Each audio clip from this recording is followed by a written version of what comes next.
여러분, 신발을 벗고 흙길이나 잔디를 걸어본 적 있으신가요? 최근 공원이나 숲길을 가보면 맨발로 걷는 사람들이 정말 많이 늘었습니다. 어떤 사람은 무릎이 편해졌다고 말하고 어떤 사람은 허리 통증이 줄었다고 이야기합니다.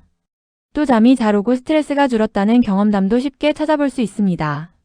과연 맨발 걷기는 정말 우리 몸에 좋은 걸까요? 오늘은 맨발 걷기의 진짜 효능과 왜 많은 사람들이 실천하는지, 그리고 꼭 알아야 할 주의사항까지 자세히 알려드리겠습니다. 인류는 오랜 세월 동안 신발 없이 자연 속을 걸으며 살아왔습니다. 하지만 현대인은 하루 대부분을 신발을 신고 생활합니다. 발은 우리 몸의 가장 아래에서 체중을 지탱하는 중요한 기관이지만 신발에 의존하는 시간이 길어질수록 발의 작은 근육들은 점점 사용할 일이 줄어듭니다. 발에는 26개의 뼈와 33개의 관절, 그리고 100개가 넘는 인대와 수많은 근육이 모여 있습니다.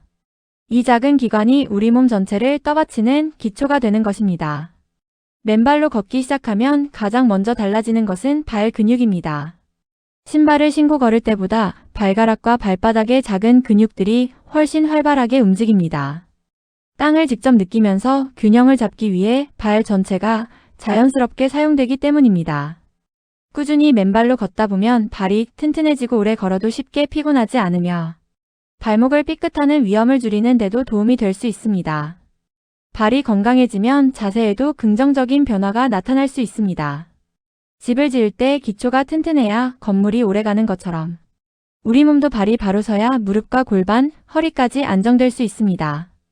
평소 한쪽 발에 체중을 싣는 습관이나 잘못된 보행 습관이 있는 사람이라면 맨발 걷기를 통해 자신의 걸음걸이를 자연스럽게 점검하는 계기가 될 수도 있습니다. 또 하나 중요한 변화는 균형 감각입니다. 발바닥에는 수많은 감각신경이 분포되어 있어 땅의 상태를 뇌에 끊임없이 전달합니다. 하지만 두꺼운 신발을 신으면 이런 자극이 줄어듭니다. 반대로 맨발로 걸으면 흙의 촉감과 잔디의 부드러움, 작은 돌의 위치까지 느끼게 되면서 뇌와 발의 소통이 활발해집니다. 이러한 자극은 균형 감각을 유지하는 데 도움이 되며 특히 나이가 들수록 낙상 예방에도 긍정적인 영향을 줄 수 있습니다. 혈액순환에도 도움이 될 수 있습니다. 걸을 때 종아리 근육은 제2의 심장이라고 불릴 만큼 중요한 역할을 합니다. 종아리 근육이 수축과 이완을 반복하며 다리에 있는 혈액을 심장으로 다시 보내주는 펌프 역할을 하기 때문입니다. 맨발로 걸으면 발과 종아리 근육을 조금 더 적극적으로 사용하게 되어 혈액순환을 돕고 다리의 피로감을 줄이는 데 도움이 될 수 있습니다. 많은 사람들이 맨발 걷기를 시작한 뒤 가장 크게 느끼는 변화는 몸보다 마음입니다.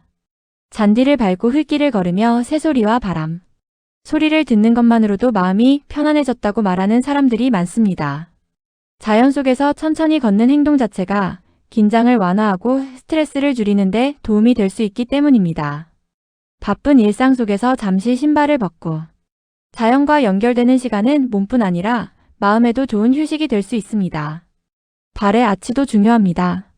발바닥에는 체중을 분산시키는 아치가 있는데 이 구조가 약해지면 쉽게 피로해지고 발바닥 통증이나 무릎 통증으로 이어질 수 있습니다. 맨발로 걸으면 발가락을 적극적으로 사용하게 되고 발바닥 근육도 함께 움직이면서 발의 아치를 유지하는 데 도움이 될 수 있습니다. 하지만 맨발 걷기에 대해 과장된 정보도 많습니다. 인터넷에서는 모든 질병이 치료된다거나 암까지 낫는다는 이야기를 볼 수 있지만 현재까지 이러한 주장을 뒷받침할 충분한 과학적 근거는 없습니다. 맨발 걷기는 건강한 생활 습관의 하나일 뿐 만병통치약은 아닙니다.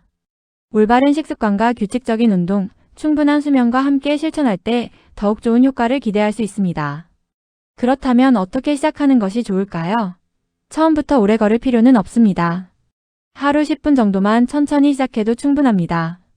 익숙해지면 20분에서 30분 정도로 시간을 늘려보세요.